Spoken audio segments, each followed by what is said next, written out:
d'information sur chaque individu. On aura des capacités... Que vous inspire le choix du Mali en tant qu'invité d'honneur de cette édition? Alors, mon nom c'est Oumar Ndoye, je suis le président du comité des compagnies d'assurance du Mali.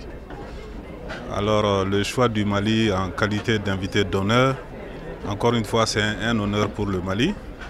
C'est un honneur, mais pas une surprise, au regard des relations séculaires que le Mali entretient avec le Maroc depuis des siècles.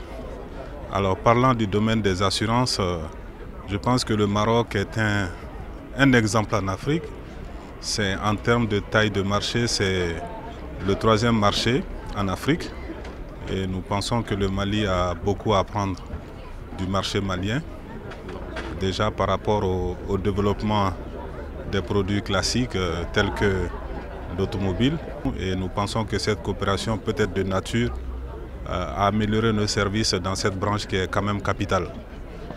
Et donc il y a aussi d'autres problématiques telles que l'inclusion de nos populations, notamment les populations les plus vulnérables, parce qu'on a coutume de penser que l'assurance est un produit de confort, mais nous pensons qu'il n'en est rien, c'est plutôt le contraire. C'est les populations vulnérables qui ont plus besoin d'assurance, et donc c'est des populations qui n'ont pas accès à l'heure actuelle à ces produits-là. Et donc nous pensons que ce challenge-là, il est commun à nos deux marchés, et je pense que la coopération peut nous permettre vraiment d'aller dans le bon sens.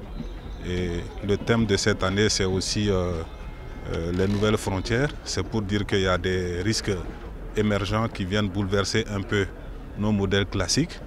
Et donc vous avez entendu parler de cybercriminalité. Vous avez aussi entendu parler de catastrophes naturelles. Donc voilà un peu des challenges dont nous devons faire face ensemble. D'accord, M. Ndoye. Alors voilà, le comité des compagnies d'assurance du Mali a signé une convention avec son homologue marocain. Est-ce que vous pourriez nous donner plus de détails sur cette convention? Alors la convention, pour faire simple, c'est une convention de coopération technique. Donc il s'agit tout simplement de faire un transfert de savoir-faire. Je venais de vous le dire tantôt, le Maroc a quand même une certaine avance dans le domaine des assurances, et nous pensons que le marché malien pourrait profiter de cette expertise-là. Mais il est aussi vrai que notre marché aura des choses à dire, pourquoi pas, sur des domaines comme l'assurance agricole. Donc en résumé, c'est un transfert de savoir-faire.